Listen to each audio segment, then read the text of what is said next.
Dear viewers, আজকে দুটি structure নিয়ে আপনাদের সামনে হাজির হলাম, যার অর্থ আহ, একই। হ্যাঁ, প্রথমটি দেখে নিই, সাবজেক্ট প্লাস গো অথবা গোজ। এখানে প্রশ্ন হতে পারে আপনাদের, গো এবং গোজ কেন? এখানে সাবজেক্ট হিসেবে গো বা গোজ বসবে। বাই দ্য নেম অফ, যেই নামে পরিচিত সেই নামের সেইটির কথা এখানে লেখা থাকবে। আরটা হচ্ছে সাবজেক্ট প্লাস অ্যামেজার। হ্যাঁ, অ্যামেজার অ্যাজ পর কিছু একটা থাকবে, যা অর্থ হবে কোনো নামে হিসেবে পরিচিত। আমরা দেখে নিই, এক্সাম্পল করলে এগুলো ক্লিয়ার হয়ে যাবে।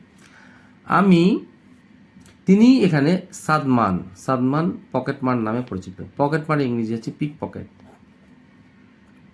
তাহলে কি হবে? প্রথমটা আমরা দেখি পরিচিত। তাহলে হি এর সঙ্গে কি হবে? গো তো নিশ্চয়ই হবে না, তো গোজ হবে। তাহলে he goes by the name of পকেটমার সাদমান হিয়ার।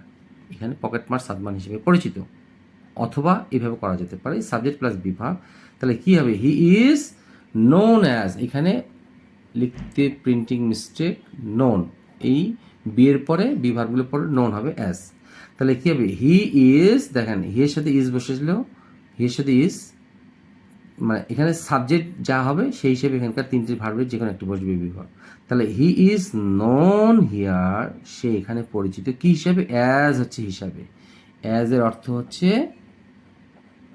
হিসাবে। As a pickpocket Sadman, pocket নামে এখানে পরিচিত। লোকটি এখানে একজন সৎ মানুষ, সৎ মানুষ হিসেবে, সৎ মানুষ নামে পরিচিত।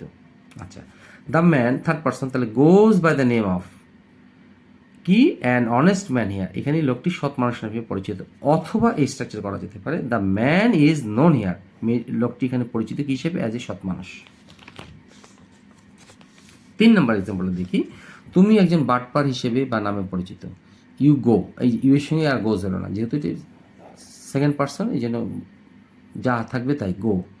You go by the name of a cheat অথবা ফ্রড, তুমি এখানে একজন চিট নামে বা বাটপার নামে পরিচিত। অথবা বিভাগ যদি ইউজ করি, তাহলে ইউ আর নোন হিয়ার, তুমি এখানে পরিচিত কিসে? অ্যাজ এ চিট অথবা অ্যাজ এ ফ্রড, বাটপার হিসেবে পরিচিত।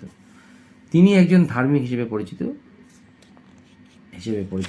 তা আশা করি আপনাদের কোনো ব্যক্তি কোনো নামে পরিচিত এই লেসনটি ভালো লেগে থাকবে। ভালো লেগে থাকলে অবশ্যই লাইক শেয়ার কমেন্টস করবেন। সেই পথে আসসালামু আলাইকুম।